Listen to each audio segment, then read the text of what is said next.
There is a point in every career, usually after enough wins and wounds, when you start to realize that intellect alone doesn't explain success. That the smartest person in the room isn't always the one people listen to or follow. In the wider corporate world, whether it's banking, finance, or law, we spent years mastering things. Processes, structures, regulations, or trading strategies. But the moments that truly change the trajectory of careers or move deals faster rarely happen on paper, in spreadsheets or contracts. They happen in a space between people. They happen in the pauses between words, in the tone of an email, in the silence after feedback lands, in the way someone feels seen or dismissed. Maya Angelou once said, "People will forget what you said, what you did, but they never forget how you made them feel." That space between what's said and what's felt is where emotional intelligence lives. And some believe that it's been quietly outranking intellect. Across various corporate industries, people that rise and stay risen share something beyond technical brilliance. They read the room before anyone knows there is something to read. They diffuse tension without announcing it, and they can tell when to push and when to pause. Today, we're exploring emotional intelligence, what it really is, how it shows up, and why it might quietly be outranking IQ in the corporate world, and what it really looks like when intellect meets emotion. As Daniel Goleman puts it, the psychologist and author who brought emotional intelligence into the mainstream, emotional intelligence is the ability to understand and manage your own emotions and to recognize and influence the emotions of others. Harvard Business School calls it one of the most critical leadership skills of our time, the real differentiator once everyone in the room is already smart and capable. But it's built on 4 pillars: self-awareness, self-management, social awareness, and relationship management. In plain English, can you name what you're feeling, regulate it before it leaks out, read what others might be feeling, and then navigate the space between all of that without losing trust, credibility, or composure? In other words, if you don't deal with your internal issues, if you don't heal what hurt you, you'll bleed on people who didn't cut you. That's emotional intelligence. And if you ever sat across a negotiation table or handled a client in crisis, you know how hard that really is. So maybe the real question isn't what emotional intelligence is. We can define it easily enough. Maybe the real question is when it matters most and why. Because it's not in the calm, predictable moments of corporate life, it's in the pressure points, the tight deadlines, the missed targets, the tense meetings where logic stops working and emotion quietly takes over. In environments built on precision, trading floors, law firms, boardrooms, emotions are often treated as distractions. We're trained to stay rational, objective, and composed.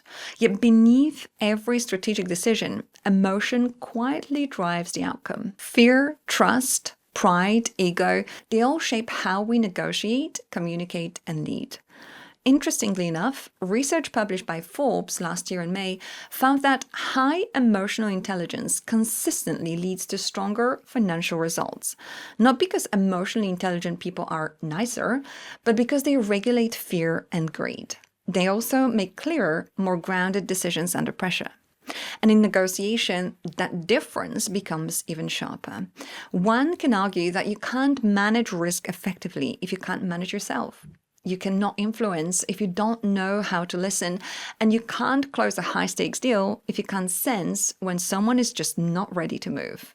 The best professionals I've met across various industries aren't the ones who dominate every meeting or speak the loudest in a room. They're the ones who read and notice. They sense tone shifts, catch hesitation before it turns into resistance, and recognize that silence often says more than words. Those instincts come from emotional intelligence, not intellect. And leadership, that's where EI becomes the quiet differentiator. It's the gap between compliance and loyalty, between managing people and inspiring them. But not every leader has it. Some rise for intellect and execution. They know what to do, They know why they're doing it, but not how to bring others with them. We've all seen these managers who deliver results but leave people drained in the process.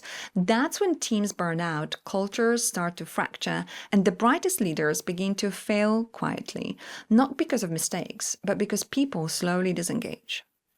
Now, about this famous why, Simon Sinek's message, "Start with why," reshaped how we talk about leadership. But somewhere along the way, corporate culture managed to turn it into a cliche, a performance metric. In online discussions, people seem to be getting tired of being told to find their why. I don't think that's because they reject the idea. It's more likely that the question is asked in the wrong context, when they're already running on empty, juggling deadlines and conflicting priorities. Emotional intelligence doesn't ask for a perfect purpose. It doesn't demand a perfect why. It asks for presence. It wants your awareness. Because when you're aware of how you show up, frustrated, calm, distracted, or confident, you can still lead, even when you're uncertain. You don't need to have all the answers. You just need to know how your energy shapes the room while you're still looking for them. So perhaps the corporate edition of "What's Your Why" is, how do you handle the moments when your why isn't clear? That's the real test of leadership, composure in uncertainty. So let's make this real and a little bit more fun, shall we? Here are a few questions you can ask yourself quietly and honestly to explore your own emotional intelligence, not to measure it, but to notice it. Think of it as an internal game of poker. Every interaction is a hand you're dealt, a mix of emotion, pressure, ego, and instinct. The advantage isn't in controlling the cards, but in knowing what you're holding before you play them. So start with self-awareness. Before a high-stakes call or meeting, can you name exactly what you're feeling? Is it confidence, pressure, imposter syndrome, perhaps, disguised as perfectionism? And what does that emotion make you want to do before you even speak? Next is self-regulation. So when someone challenges you, do you pause or do you push back to win? When the adrenaline fades, what do you wish you'd said differently? Social awareness comes next. In that last client meeting, did you notice how the other side felt? Defensive, anxious, distracted? Or were you too focused on your own talking points? And if you did notice, did you adjust or did you push through? And onto the relationship management part. When people leave a conversation with you, do they feel heard or handled like they've been managed? One final reflection. In your next meaningful interaction with a client, a colleague, or team, pause for a second and ask yourself, what is the emotional temperature of this moment? And what part of it is mine? That 1 second of awareness, that's the quietest but most powerful move in a game. Play it often enough, and it changes how you lead yourself and others.